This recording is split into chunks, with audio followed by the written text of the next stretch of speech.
allons reprendre maintenant.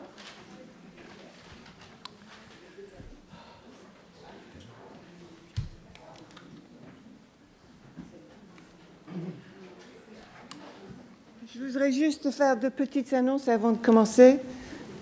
Nous avons un compte Wi-Fi dont le code est écrit là, si vous voulez vous en servir. Et nous avons des micros que vous voyez vous en servir ou non. Je vous prie de vous en servir. Parce que sans micro, on n'enregistre pas ce qui se passe. Et nous avons payé ces braves gens du service NYU Television et des campus médias qui enregistrent tout. Donc, même pour les questions dans la salle, s'il vous plaît, veuillez parler au micro. Merci. Tom. Merci, Sarah. Bon, mon rôle devait être de présenter mes deux collègues ici. Et puis, je me suis dit que peut-être il ne fallait pas qu'on ait un dialogue uniquement entre Olivier et Olivier. Ça fait deux Olivier. Je pensais qu'il fallait mettre un autre nom entre deux Olivier. Alors, je me suis assez permis de m'insérer dans ce dialogue. Mais c'est très vite que je présente mes deux collègues, puisqu'ils sont tous les deux très connus ici. Olivier Py, qui dirige depuis l'an dernier le Festival d'Avignon, qui était Trois, plus exactement trois. Troisième année. Eh oui, déjà. Pardon. Que le temps passe quand on s'amuse. Pardon. Troisième année. J'ai raté la première. C'est pour ça que je n'étais pas pendant ta première année. Je te pardonne. Bon, merci. Alors, très bien. Mais donc, le Festival d'Avignon, c'est pas la peine d'en parler, mais en plus, évidemment, comme vous le savez, Olivier Py est metteur en scène, comédien, chanteur. Il est quelqu'un qui fait un peu tout. Et il écrit des romans, il écrit des pièces. Enfin, nous sommes ravis qu'il trouve le temps de venir chez nous, et il a trouvé ce temps. Olivier Barrault, lui, vient chez nous, comme vous le savez, chaque mois. French Literature in the Making, depuis 10 ans, est une installation permanente chez nous qui nous amène ce qu'il y a de plus intéressant dans la littérature française contemporaine et dans des discussions mensuelles avec Olivier. Donc, ces deux personnes, j'arrête. On commence parce qu'on a 1 heure environ à parler. J'imagine qu'on a environ 12 heures de choses à se dire, alors on va commencer rapidement. Et j'étais voir Olivier cet été à Avignon, que je croyais être la 2e année, et on a parlé de ce qu'on pouvait dire ici, et de parler, moi je pensais qu'on pouvait parler peut-être de ce qui se passe dans le théâtre français aujourd'hui, c'est-à-dire, bon, en ce qui me concerne, est-ce que vous seriez d'accord l'un et l'autre que les metteurs en scène ont pris maintenant vraiment la partie principale de ce qui se passe dans le théâtre français actuel? Est-ce que c'est devenu le règne du metteur en scène? Mais si c'est oui, alors qu'est-ce que ça implique pour le théâtre? Est-ce que c'est une bonne chose? Qu'est-ce qui se passe avec les écrivains? Est-ce qu'il n'y a plus d'auteurs dramatiques? Où sont-ils? Qu'est-ce qui se passe? Alors, oui, c'est vrai. Ça n'est pas une idée française, c'est une idée allemande. Oui, c'est vrai. C'est vrai en France et en Allemagne. C'est vrai en France, Ce n'est pas du tout vrai en Angleterre et aux États-Unis. Non, mais c'est vrai aussi en Belgique et dans d'autres pays. Et c'est vrai beaucoup à l'Est aussi, dans les pays de l'Est. Donc oui, c'est une tendance lourde de la scène européenne. Elle a eu plusieurs périodes. La première, c'est une période de déconstruction, en quelque sorte, où les metteurs en scène se sont mis à faire ce qu'en Allemagne on appelle le Regietheater. Le metteur en scène a tous les droits, y compris sur le texte. Puis une deuxième période, encore plus radicale, qui est le post-dramatique, encore une fois un héritage d'un mot allemand, mais qui d'ailleurs, en se traduisant en français, a pris un autre sens, Post-dramatique, ça veut dire que c'est même la forme du théâtre qui explose. Donc les formes n'en finissent pas d'exploser sous l'impulsion des metteurs en scène. Quelle place a le texte? Alors ça, effectivement, il nous faudrait 12 heures pour en parler. Je continue à penser que le poème n'est pas au-dessus du théâtre, que c'est le théâtre qui est primordial, mais que par contre le poème est au centre. Donc même quand on déconstruit, quand il n'y a plus une ligne de texte, il y a au centre un poème. Et à vrai dire, tous les metteurs en scène n'ont pu inventer un nouveau théâtre que quand un poète le leur a demandé, ou leur a demandé quelquefois même inconsciemment. Donc c'est un jeu dialectique extrêmement complexe, de plus en plus complexifié, dans lequel, à mon avis, le texte n'est pas perdant. Bon, Olivier, est-ce que... Pardon, je ne peux pas dire Olivier. Olivier Barraud, est-ce que tu as des... Pardon. Ça te fait penser à quelque chose ou tu as Oui, mais je suis moins expert que Olivier Py, ou que toi-même d'ailleurs, pour juger de tout cela, mais il ne me semble pas que ce soit quelque chose de strictement contemporain. Pour revenir en arrière, il y a peut-être une quarantaine d'années, on a parlé de gens comme Bob Wilson ou comme Luca Ronconi, et on a clamé à ce moment-là, je dirais, la suprématie de la mise en scène sur le texte. Mais ça n'était pas déjà à l'époque quelque chose de tellement nouveau. Après tout, le Théâtre national populaire de Villars, que des gens dans cette salle connaissent très très bien, c'était la suprématie de la régie, comme tu disais à l'instant, pour ce qui concerne ce terme allemand, Regie, Regierung. Bon, Villars a érigé la mise en scène comme, au fond, l'élément fédérateur de sa politique culturelle à la tête du Théâtre national populaire et aussi, bien sûr, du Festival d'Avignon. Même topo pour Jean-Louis Barrault.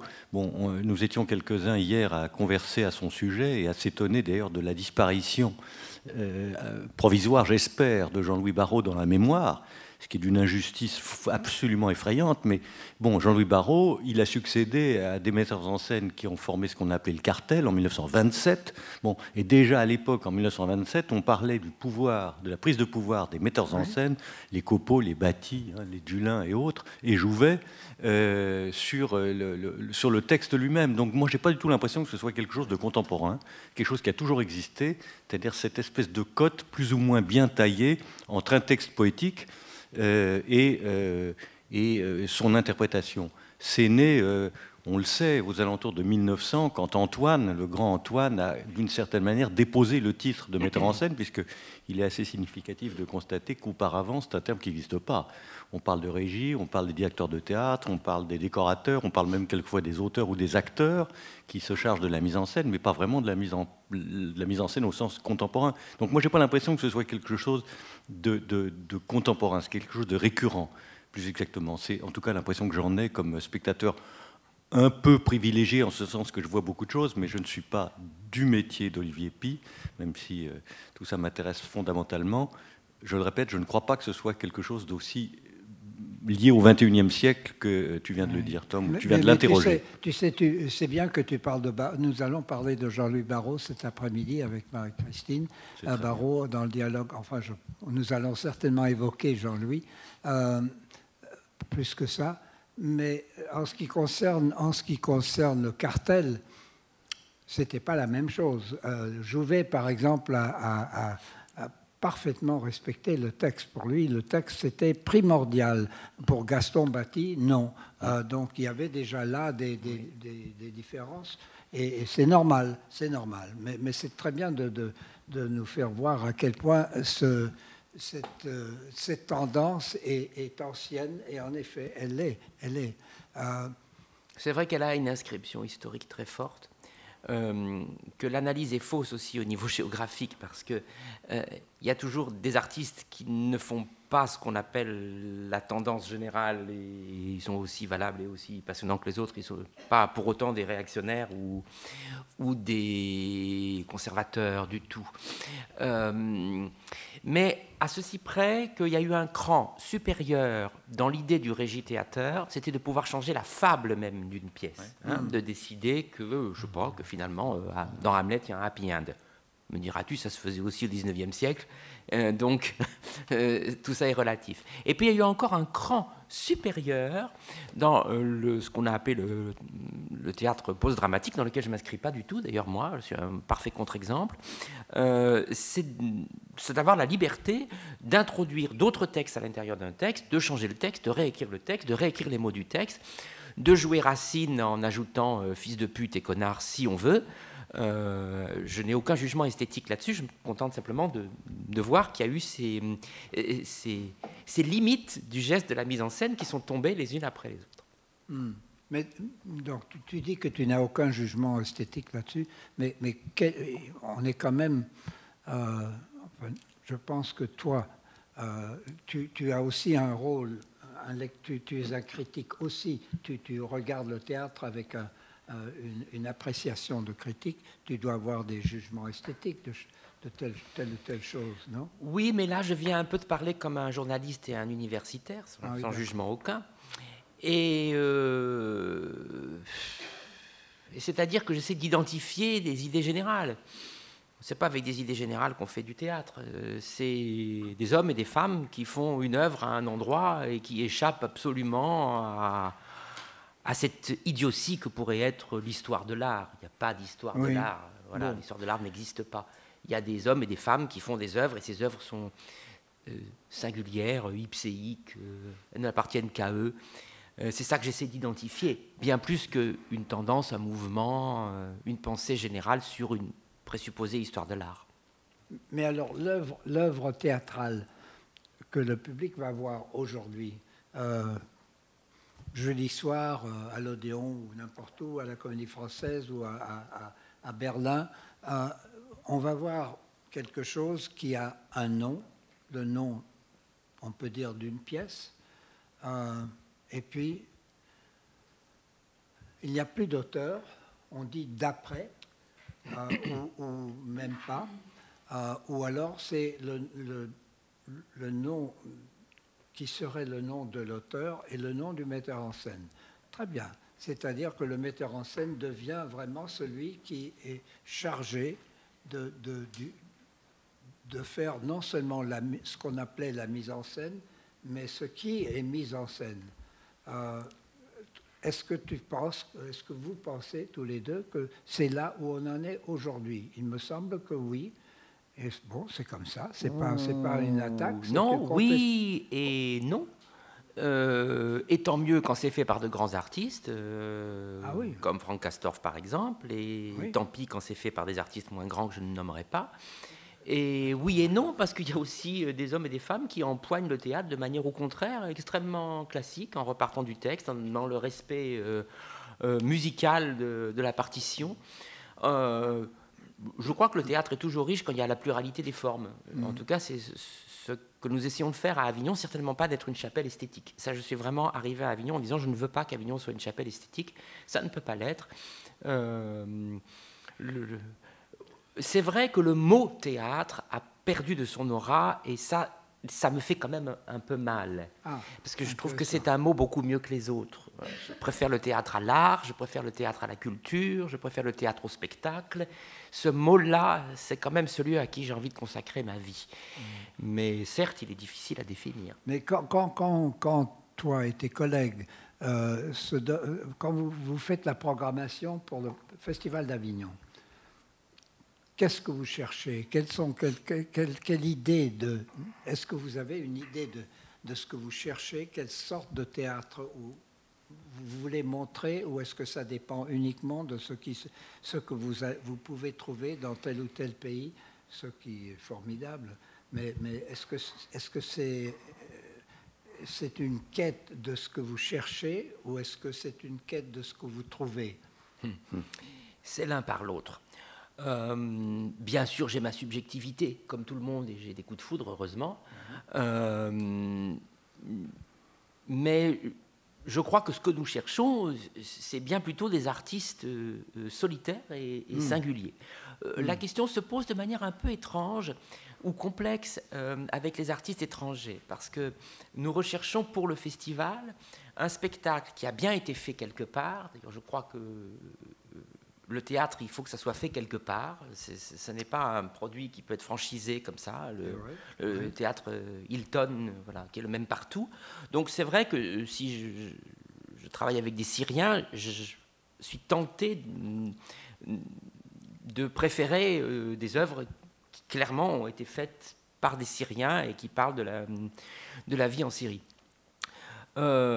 Pour autant, je ne demande pas à des Syriens forcément de parler de la guerre ou de parler de la situation de leur pays. Ils peuvent uniquement parler d'amour et parler d'amour dans un temps qui n'existe pas, et même en termes de science-fiction. Ça n'a aucune importance. Je ne cherche pas du théâtre folklorique, bien évidemment, mais je ne veux pas non plus du théâtre international qui est le même partout. Si je fais 1000 km, c'est pas pour aller voir, je ne sais pas, une pièce de Sarah Kane qui est montée exactement comme à Berlin ou à Bruxelles. Donc ça, c'est assez complexe. Donc il faut toujours aussi... Il y a des présupposés politiques extrêmement importants là-dedans, parce que est-ce qu'on fait un geste colonialiste en identifiant une chose plutôt qu'une autre? Et c'est quelquefois très complexe. Et ça peut être soumis à la critique. Et d'ailleurs, le public et les critiques ne s'en privent pas. Olivier Barraud, toi qui vois un peu les spectacles d'Avignon, mais aussi de Paris, pas forcément d'Olivier Py, mais de beaucoup de gens, tu vas beaucoup au théâtre, tu t'intéresses beaucoup au théâtre, tu participes à des événements dans les théâtres. Comment toi tu vois la situation du théâtre de façon générale aujourd'hui, tel que tu le vis? Je la vois comme l'objet d'une ferveur extraordinaire. Moi, ce qui me touche beaucoup, ce qui touche tous ceux qui aiment le théâtre et qui le fréquentent, c'est le fait que, en France en général, et pas seulement en France bien sûr, mais ce que je connais mieux, c'est quand même la situation française, et pour tout dire, la situation à Paris. Mais Paris et sa banlieue, c'est 300 ou 400 salles qui, tous les soirs, lèvent le rideau à 8h30, à 9h, et lèvent le rideau devant un public. Ce qui est tout à fait frappant et profondément émouvant pour nous tous, c'est cette curiosité à l'endroit de toutes les formes de théâtre. Olivier Py a très bien dit que le théâtre, c'est tout. Il n'y a pas de règle. On n'est pas passé d'un théâtre d'auteur à un théâtre de metteurs en scène qui exclurait désormais les pièces telles qu'elles sont écrites et qui peuvent être très bien mises en scène de façon classique, etc. Encore une fois, ce qui est très frappant, c'est dans une période vraiment d'interrogation, de doute et de mal-être, voire de malaise même, à quel point le recours, en quelque sorte, au spectacle est quelque chose qui est extrêmement répandu. Et de ce point de vue-là, la France n'est pas dans une situation désastreuse. Nous sommes agités enfin pas tous heureusement, mais quelquefois on entend beaucoup parler d'une forme de déclin supposé, ce qui me paraît une totale aberration et absolument faux par rapport à l'histoire des arts. C'est-à-dire que je suis convaincu. On dit ça toujours. Oui, mais on a toujours dit ça. Mais c'est totalement absurde. Oui, on vit une période, au contraire, d'une extraordinaire effervescence en matière de création, et le théâtre n'est pas le seul à être bénéficiaire de cet état-là. Regardez la chorégraphie, regardez les arts de la rue, regardez le cinématographe dans ce pays qui est le nôtre, où il est des gens pour voir des films venus du monde entier. Alors peut-être pas autant que pour voir le dernier Star Wars, mais néanmoins, il y a une curiosité extraordinaire. Il y a des points, il y a des lieux de spectacle multiples qui ne se ressemblent en aucune manière et qui néanmoins sont fréquentés par des publics. On peut toujours penser qu'on pourrait faire plus et on pourrait faire mieux. Personnellement, j'en suis pas convaincu d'ailleurs. Je ne suis pas sûr que ce soit l'abondance financière qui soit la clé de la répartition de la curiosité et de la culture. Mais voilà, je trouve au contraire qu'on est dans une période de très très grande effervescence. Je vois ça surtout pour des domaines que je méconnais. C'est-à-dire, moi, je ne connais pas grand-chose au street art, je ne connais pas grand-chose au slam, je ne connais pas grand-chose même au dessin animé, qui pourtant, le dessin animé en France, est l'objet d'une extraordinaire curiosité et qui n'est pas simplement français. Bon, voilà, je fais pas de triomphalisme, mais je trouve au contraire que par rapport justement à ces sentiments que je trouve parfaitement infâmes, nous serions sur un déclin. Mais qui dit ça et au nom de quoi et sur quoi on se fonde pour dire des choses aussi, à mes yeux, non seulement réactionnaires, mais même profondément condamnables. Bon, non, c'est le contraire. Et pas simplement en France. Il y a en Europe, de ce point de vue-là, et c'est Avignon, on est le témoin par excellence. Parce qu'on disait hier avec Olivier Py que l'évidence, qu'est-ce qui existe de comparable à Avignon worldwide? Rien. Mais oui. Mais Olivier, tu as parfaitement raison, c'est très bien que tu soulignes ça, parce qu'en effet, tu parles du seul grand problème vraiment de la culture en France, c'est que tout le monde s'amuse à dire que rien ne va plus, que tout va mal et que c'est faux. C'est entièrement faux. Tu mentionnes le cinéma, par exemple. Le cinéma, on se plaint beaucoup, comme tu viens de le dire, que le cinéma n'est pas ceci, n'est pas cela. Le cinéma français est en position très forte et c'est à peu près le seul cinéma européen dont on peut parler le cinéma français. On ne peut plus parler du cinéma italien, du cinéma même allemand, mais le cinéma français, il existe et il est très vivant, très présent. Et je crois que bon, là, les Français sont un peu masochistes et ils se plaisent à dire que rien ne va. Ben, les choses vont pas mal du tout. Et c'est vrai pour le théâtre et pour tout le reste aussi. Donc, c'est bien que tu soulignes tout cela. Et il me semble que nous parlons d'un genre ou d'un art ou des arts qui, dans un pays où c'est vrai que les budgets de la culture baissent, les budgets de tout baissent, mais ils existent quand même. Ils ont augmenté cette année. Ils ont augmenté cette année, c'est vrai. Mais bon, ils pourraient être plus grands, mais néanmoins, ça marche. Et je crois qu'il faut quand même dire que les choses, à quel point parfois les choses marchent bien. On n'aime pas dire ça, mais c'est quand même vrai. La pensée décadentiste, c'est aussi une sorte d'élégance en Occident. Je veux dire, à l'époque d'Euripide, on commençait à dire que c'était plus l'époque d'Échille et que tout était foutu. Oui. Donc, la pensée occidentale ou européenne, elle se crée à la fois sur une idée de décadence, toujours. C'était mieux avant. C'était mieux avant, et aussi sur l'idée d'un âge d'or. Mais cet âge d'or n'en finit pas de créer en nous une exigence pour le temps présent. Donc, c'est plus complexe. Il ne faut pas complètement avoir peur du décadentisme. Il peut y avoir là-dedans une sorte d'énergie, de matière noire, à laquelle on peut se vouer. L'avantage, c'est qu'on ne peut pas faire de fric avec du théâtre. Enfin, on peut un peu, mais c'est vraiment très difficile. D'ailleurs, j'admire les gens qui font du fric avec du théâtre, c'est difficile. On fait du fric avec de l'art contemporain, vraiment beaucoup de fric. Beaucoup, oui, en effet. On fait même du fric avec des livres, pas avec de la littérature, mais avec des livres. Mais avec du théâtre, on n'y arrive pas. Il faut de l'argent, mais on n'arrive pas à faire du fric. Eh bien, cela, aujourd'hui, et c'est en ça que je te suis, c'est une belle époque pour le théâtre aujourd'hui, cela nous donne un supplément de dignité.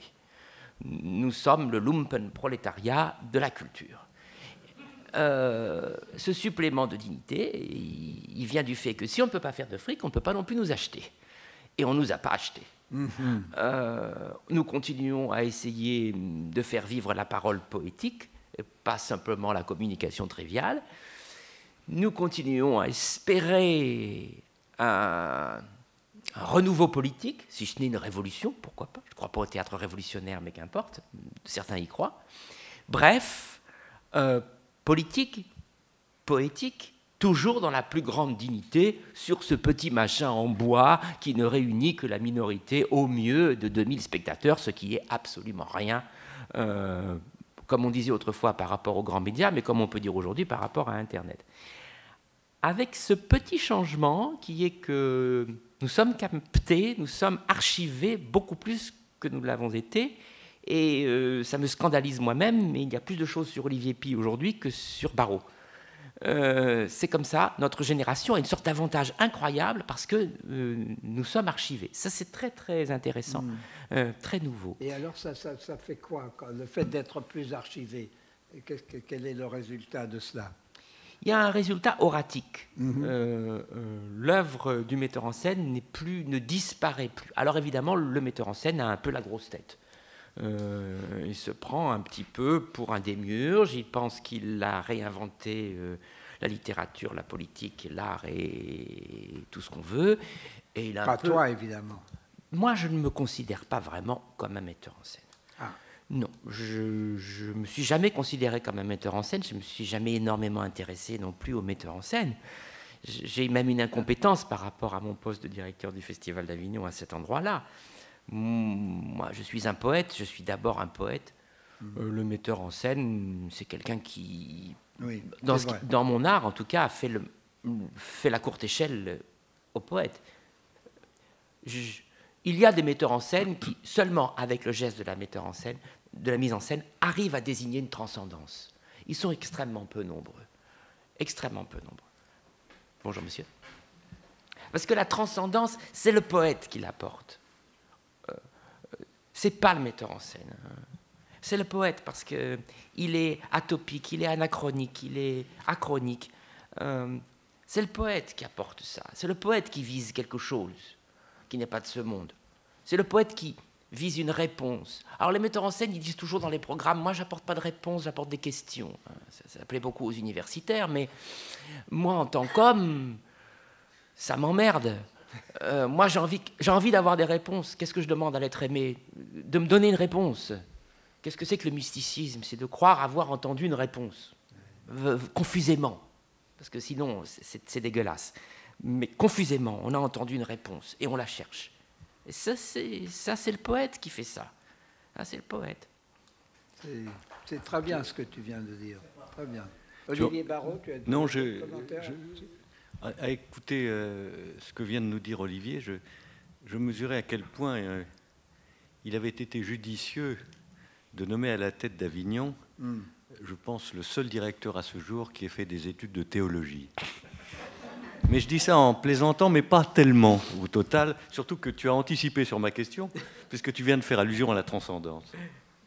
Mais c'est vrai que ma formation mentale, débranchez-moi quand je parle théologie, mais non, pas ma du formation tout, au contraire. mentale est d'avoir utilisé, non pas les outils de la philosophie, mais les outils de la théologie pour exprimer ce qu'était la chose théâtrale, et d'avoir utilisé des concepts théologiques, comme par exemple la présence réelle, ou la transcendance, ou même les questions trinitaires, les méditations trinitaires. J'ai utilisé ça pour essayer de comprendre non pas le théâtre d'aujourd'hui ni le théâtre de demain, mais l'ontologie théâtrale, ce qui était en réalité ce que nous faisions quand, dans ce petit espace, de manière archaïque, on s'adressait au public. C'est ma spécificité, oui, c'est ce que j'ai fait, jusqu'au ridicule, je dirais même parfois. Oui, mais enfin, le ridicule participe de la chose. C'est pas. Oui, je suis un bon auteur comique, en fait. Mes comédies ont mieux marché que mes grands drames lyriques. Oui, puis enfin, quand tu fais Miss Knife, on est à la fois dans la dérision, mais une dérision qui est prise extrêmement au sérieux sur le plan artistique. Quand je fais Miss Knife, j'ai mis beaucoup de temps à comprendre. Je fais surtout de la politique. Parce que depuis 30 ans que je me balade avec ma perruque et ma robe et mes talons dans toutes les petites villes obscures de France, malgré tout, c'est un manifeste pour les droits LGBT, un manifeste pour les minorités, manifeste pour se poser les questions de genre. Et ça, je m'en étais pas vraiment rendu compte au départ, où je voulais seulement être à un endroit moins élégant que le théâtre, un peu plus dangereux, moins chic que le théâtre, et ça, le cabaret pouvait me l'offrir. Voilà, au théâtre, on joue son honneur, au cabaret, on joue sa vie. Faut choisir, c'est pas pareil, ça peut aller ensemble. Eh bien, notre rencontre, ces 2 jours, s'appelle Théâtre Monde. Et je vais vous demander à tous les deux de quitter l'Hexagone et de parler peut-être de ce qui vous intéresse dans des théâtres venus d'ailleurs. Toi, tu les reçois régulièrement à Avignon. Tu les as reçus avant à l'Odéon. Olivier, toi, tu les vois dans tout ce que tu fais, tes rencontres à la Comédie Française, mais aussi tes voyages incessants, puisque tu es quelqu'un qui passe plus de temps dans des avions que dans ton lit, et tu vois donc ce qui se passe ailleurs. Qu'est-ce qui vous a frappé l'un et l'autre dans des théâtres ailleurs, dans des expériences théâtrales d'autres pays, qui vous semble vraiment intéressant et dont vous auriez envie de parler, pas forcément de les copier, mais d'en parler? J'aime beaucoup, moi aussi, le titre de Global French Theatre, parce que je crois que c'est l'idée même du théâtre français, l'idée fondamentale et de la culture française, c'est qu'il ne soit pas français. Qu'il ne soit pas quoi ? Qu'il ne soit pas français. Oui. Ce qu'on appelle l'universalisme. Il y a 2 pays qui ont porté très haut, et c'est peut-être ce qui fait au fond le plus profond de notre amitié, l'idée de l'universalisme, c'est les États-Unis et la France. J'ai quelquefois l'impression, je vais parler gentiment, que pour ce qui est des États-Unis, c'est un universalisme centripète, et que pour la France, c'est un universalisme centrifuge. Les États-Unis ont tendance à utiliser toutes les cultures du monde et à les remodeler dans les valeurs américaines. C'est pas comme ça que fonctionne l'universalisme à la française.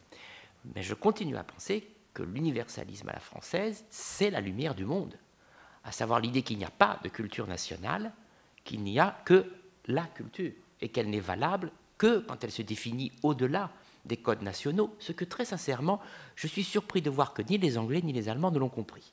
Par contre, les Belges, aujourd'hui, l'ont compris beaucoup mieux que les Français.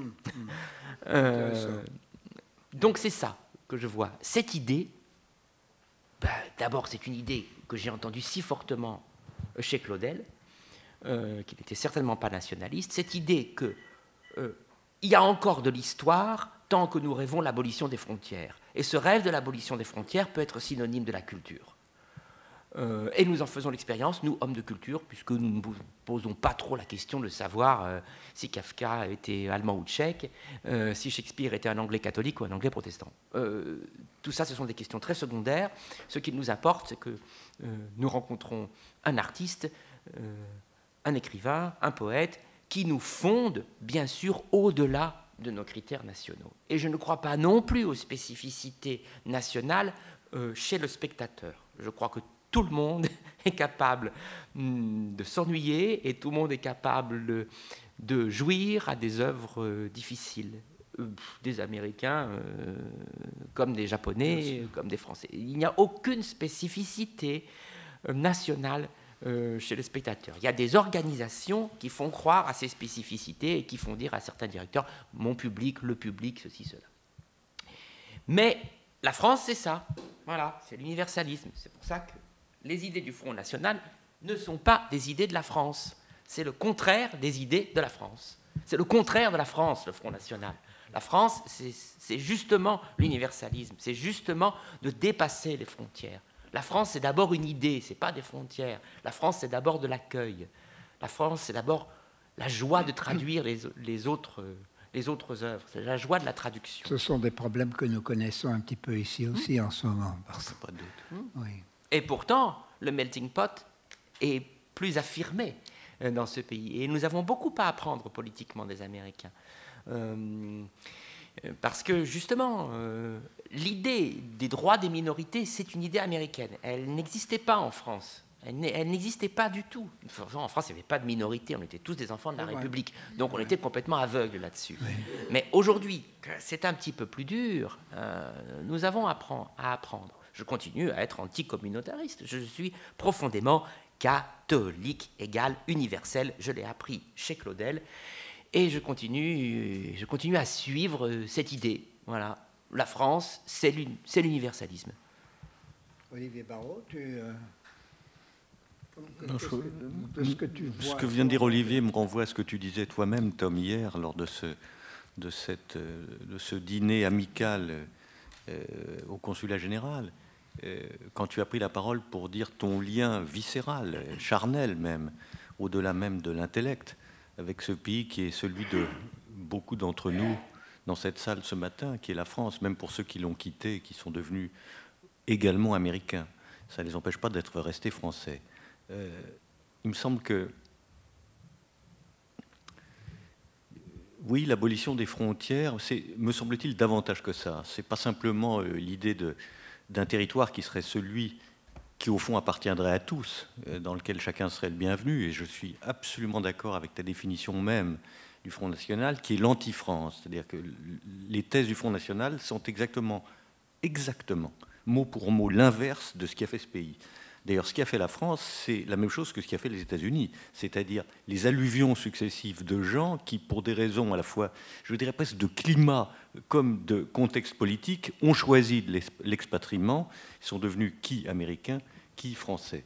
Et puis la France étant le pays le plus à l'ouest de l'Europe continentale, les gens qui venaient de l'Est sont partis, tu en sais quelque chose Tom, sont partis vers l'Ouest et ont été au bout. Et le bout, c'est la France. Bon.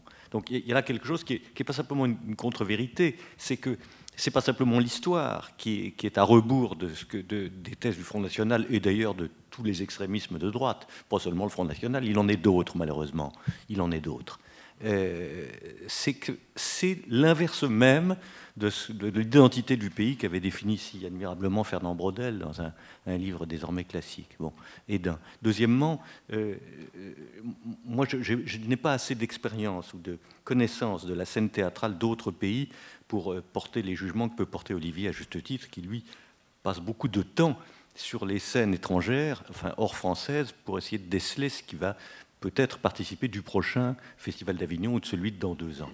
Il n'en demeure pas moins que je trouve que la scène française, on l'a dit, on n'y revient pas, mais il me semble, oui, la Belgique, quelquefois la Suisse aussi, l'Allemagne avec cette chose qui est commune à l'Italie d'ailleurs, qui est que la réalité des scènes allemandes ou italiennes sont des réalités régionales, chose que nous ne savons pas bien faire en France, parce que la tradition veut que nous soyons un pays centralisé et jacobin, même s'il est des scènes nationales dans beaucoup de villes de province, bien entendu. Enfin, il n'en demeure pas moins que l'impulsion est quand même parisienne. Tandis que c'est absolument pas le cas en Allemagne et en Italie, et que ça donne lieu à des expérimentations tout à fait extraordinaires. Alors peut-être plus liées d'ailleurs à la musique qu'au théâtre stricto sensu, parce qu'il se trouve que c'est dans l'imaginaire de ces peuples que d'être tellement plus mélomane, tellement plus musicien peut-être que nous le sommes. Je ne déprécie pas la musique française, ceci étant, mais je vois qu'en Allemagne... non, pas du tout. Non, ça, on ne met rien au-dessus de Maurice Ravel, ou de Claude Debussy, de Jean-Philippe Rameau, ou de Maurice Jaubert, immense compositeur dont Bertrand Tavernier vient de rendre compte comme il convenait dans ce film extraordinaire que vous verrez, qui s'appelle Voyage à l'intérieur du cinéma français, et dans laquelle la partie musicale est très importante. Qui vient de présenter ici au festival. Oui, mais qui est un truc extraordinaire. Enfin, oui, enfin bon, on s'éloigne un peu, en même temps pas tellement d'ailleurs, parce que c'est bien de l'essence de la francité, si j'ose dire, qu'il est question dans ce film aussi. Bon, voilà, donc moi je peux pas prétendre avoir une expérience suffisante pour comparer. Je connais un peu la scène française, pas trop mal, très lointainement la scène américaine, mais bon, voilà, tu as dit une chose qui est, je crois, à quoi on revient volontiers en France, un adjectif qui est politique. C'est-à-dire que même si des mots comme idéologie ont disparu du vocabulaire commun, moi je suis un enfant de 68 et à l'époque on n'employait que ce mot-là. Il n'était question que de s'engager, hein, bon, et il n'était question que d'idéologie. Des idéologies extrêmes, mais des idéologies quand même. Bon, c'est un mot qui a disparu. Ça ne veut pas dire que l'idéologie a disparu, mais le mot, lui, a disparu. Pourtant, l'idéologie, elle nous fait, c'est nous. Bon, dès lors, encore une fois, ce n'est pas en oubliant le mot ou en l'écartant que la réalité de la chose disparaît. On est dans une situation qui est une situation combative, mais en fait, et je voudrais finir là-dessus, en tout cas pour cette intervention, je ne sais pas ce que tu en penses, mais on est dans une situation qui est assez souriante, alors qu'effectivement, les enjeux sont considérables, ici, le 8 novembre, et nous, au printemps de 2017, où il s'agit quand même de ne pas déconner, là. Bon, souhaitons-le. Mais moi, ce que je trouve étonnant, c'est l'envie des choses, l'envie de se reposer, de se reposer les questions, l'envie du malaise, l'envie du questionnement. C'est peut-être ça la démarche artistique finalement. C'est d'abord ça et sans doute avant tout cela. Et je trouve que ça, alors pour ce qui concerne la France, et ne m'en veuillez pas de ne parler que de la France, parce que c'est le domaine sur lequel j'ai un peu d'expérience, je crois, un peu de légitimité, on est dans une espèce de difficulté, bon, mais c'est le propre de l'art que de le mettre à jour, le mettre à nu. Et cette difficulté-là, elle est extraordinairement féconde. Et quand on voit ce qu'on peut faire ici à NYU, aux États-Unis d'Amérique, procéder à des questionnements comme ceux-là, sans finalement trop de problèmes, parce que les problèmes d'argent sont résolus. Il y a presque, enfin, il me semble qu'on y arrive. Et même si c'est un art pauvre, le théâtre, c'est un art quand même qui qui consomment. Les choses peuvent être dites, ça ne veut pas dire qu'elles sont résolues, mais on peut interroger, on peut dire qu'on n'est pas sûr, mais qu'on recherche. Et c'est ça la liberté. Et je trouve que c'est un des points communs qui existent entre les États-Unis d'Amérique, encore une fois, et la République française. Merci, merci Olivier. Nous allons passer maintenant à vous écouter, à vous passer la parole à vous, mais je conclus quand même que c'est assez sympathique que nous terminons une petite discussion qui est positive, où tout le monde, le bilan est quand même positif, c'est rare. C'est pas que ce soit positif entre nous, mais que nous voyons les choses en France et ailleurs, aux États-Unis aussi, dans le domaine de théâtre et d'autres arts, de façon positive. Donc moi, je trouve ça assez intéressant. Alors, si vous avez des questions, des commentaires, il y a un micro ou des micros qui sont là pour vous donner la parole. C'est le moment, venez. Voilà, monsieur.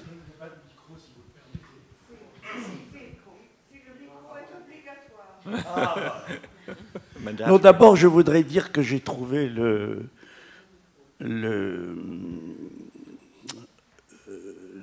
la conversation de Olivier Py tout à fait remarquable, vraiment remarquable, et se dire poète comme il se dit, dans la manière dont il le dit, c'est vraiment magnifique, et c'est extrêmement rare. Et tel qu'il a posé le rapport de la poésie du théâtre, je trouve que c'est vraiment magnifique. En ce qui concerne l'universalisme de la France, je voudrais simplement dire un seul mot, très rapide. Pour être universel, il faut d'abord être inscrit.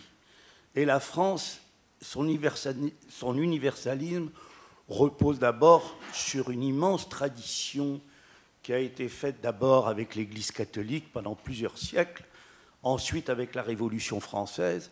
Mais la France est inscrite, et c'est pourquoi elle est universelle. Donc il faut toujours se rappeler ses racines. Et pour les États-Unis d'Amérique, c'est la même chose. C'est-à-dire que l'Amérique, quoi qu'on en dise, c'est un pays protestant, c'est un pays marchand, justement parce qu'il est protestant, et ce sont ses racines protestantes qui le fondent. Et c'est pourquoi il est universel. Donc je pense qu'il faut toujours revenir à ce qui fonde, c'est-à-dire à nos racines.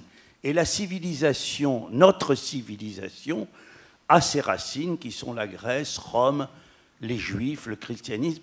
Mais si nous voulons précisément rester universels, c'est en revenant toujours à ce qui nous fonde, c'est-à-dire ces 4 piliers. Le prochain, la prochaine. Judy, oui. Tout simplement, je ne suis pas d'accord du tout. On est en devenir. On est en devenir. Donc, on a des piliers, mais on est en devenir. On n'est pas simplement protestant. On a aussi des souches qui viennent d'Asie, d'Afrique. Bon, mais bon, je m'arrête là, mais on pourrait en discuter. Hein. Et en France aussi, bien sûr. Donc, mais ça, ma question, c'est pour Olivier. Et je suis d'accord avec vous que j'étais très contente d'entendre ce que vous aviez dit sur le festival, le poète contre le Front National. Et l'été dernier, j'étais très émue au festival à cause de ce sentiment de solidarité qu'on avait, à cause de la programmation qui me semblait porter, si on pourrait dire, une idéologie de libération, enfin de liberté, disons. Et donc ma question est, parce qu'on est dans des grandeurs maintenant, dans des généralités, mais est-ce qu'on pourrait imaginer quand même des théâtres ou des sortes de théâtres qui sont plus efficaces pour lutter contre le Front National que d'autres? Le Front National n'a pas de théâtre, par exemple. Ce n'est pas complètement vrai. Le Front National a une politique culturelle, c'est bien là qu'il est inquiétant. Dans son programme, il cite notamment Jean Vilar. Je pense que c'est d'ailleurs un petit clin d'œil à ma personne. Donc ce serait intéressant de savoir pourquoi, qu'est-ce qu'ils disent, qu'est-ce qu'ils en font. Ils confondent, pour dire vite, ils confondent populaire et populisme. Et ils entendent le terme de théâtre populaire qui mérite toujours d'être questionné comme populiste. En ce qui me concerne, j'ai un dialogue évidemment avec le Front National dans la ville d'Avignon. Le Front National a une politique culturelle. L'année dernière, les subventions de la ville ont été sur le point de baisser. Mais le vote du conseil municipal a été favorable au festival grâce aux voix du Front National. Ah, tiens. Christian Biet. Oui, précisément, je pense que ce que tu fais au Festival d'Avignon est véritablement une intervention. Le mot idéologique continue à au moins innerver l'université, donc je vais le prononcer, est une véritable idéologie qui me paraît absolument salutaire. C'est-à-dire comment mettre à l'intérieur de la programmation quelque chose qui est de l'ordre de la résistance à une pseudo-identité culturelle que le Front National, entre autres, mais pas seulement le Front National, met au point à travers la politique dans les mairies, la politique à l'intérieur des conseils généraux, et donc je ne parle pas seulement du Front National, c'est-à-dire qu'en gros, l'idée, c'est de faire croire qu'il y aurait une identité française dont on serait comptable avec une histoire de la France qu'il faudrait que le théâtre mette en place. Or, ce que tu fais à Avignon, vraiment, c'est la possibilité de faire ça, de lutter simplement par l'action et par la programmation et par la discussion, puisque c'est ce qu'on a vu dans la direction du festival que tu as mis en place, à savoir que, comme tu dis, ça cause. Et le fait que ça cause aussi à l'intérieur du festival, c'est quelque chose qui est de l'ordre de la résistance. Avignon n'est pas une grande liste de spectacles, même si nous nous efforçons d'avoir de très beaux spectacles. Ce n'est pas ça, Avignon. Ça, on peut le trouver dans d'autres festivals. Avignon, c'est 3 semaines d'une ville. Cette ville, c'est Avignon, c'est pas une autre ville, qui est dans un état d'utopie. Et cette utopie, effectivement, c'est d'abord une utopie, avant d'être politique, elle est médiologique. C'est-à-dire qu'on trouve un nouveau moyen ou une nouvelle échelle qui nous permet de rafistoler la dignité politique. De façon à ce qu'elle ne soit plus entendue, que le mot ne soit plus entendu comme il est entendu, c'est-à-dire politicien, en gros, synonyme de politicien, et plus à ce point dévalorisé. Je crois que c'est ça l'essence d'Avignon, c'est de l'ordre de la dignité politique, et c'est une communauté, je dirais une communauté d'esprit, pardon de faire encore de la théologie, qui se réunit sur 3 semaines ou pendant 3 semaines pour essayer de retrouver sa dignité, au moins à cet endroit-là, dans cette ville. Ce n'est pas une liste de spectacles. Dernière intervention, après nous allons... Merci Tom. Juste pour une question très simple, une question sociale. Est-ce que vous pensez qu'il y a un certain embourgeoisement de la culture en France et si oui, comment on peut faire revenir les gens qui se sont exclus de la culture vers ce qu'elle a à offrir ? Eh oui, c'est une question qui est déjà pleine de présupposés idéologiques. Le présupposé, mais oui, mais j'entends les présupposés idéologiques. Les présupposés idéologiques, c'est qu'une certaine population aurait déserté le théâtre, ce qui est tout à fait faux. Le théâtre en France n'est pas un théâtre bourgeois. D'abord, il est très peu cher, ce qui est important. Le gros du public n'est pas constitué par une bourgeoisie, encore moins par une élite, encore moins par une bourgeoisie aisée. Je dirais même que l'élite est totalement absente.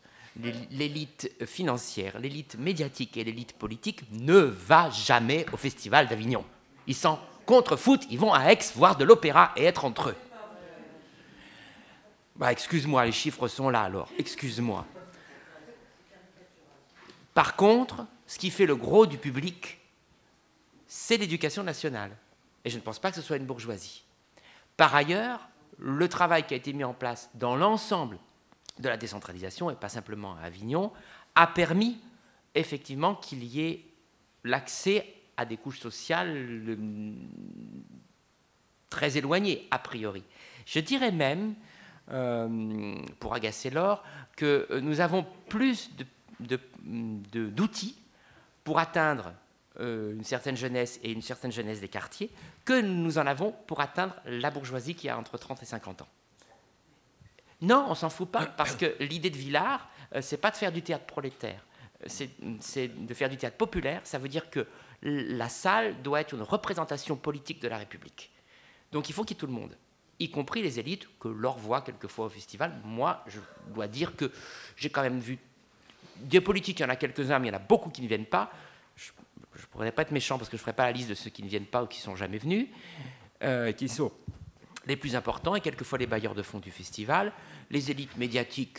Il ne me semble pas quand même que nous faisions tellement de journaux télévisés au Festival d'Avignon. Les élites financières, alors là, vraiment, vu l'état du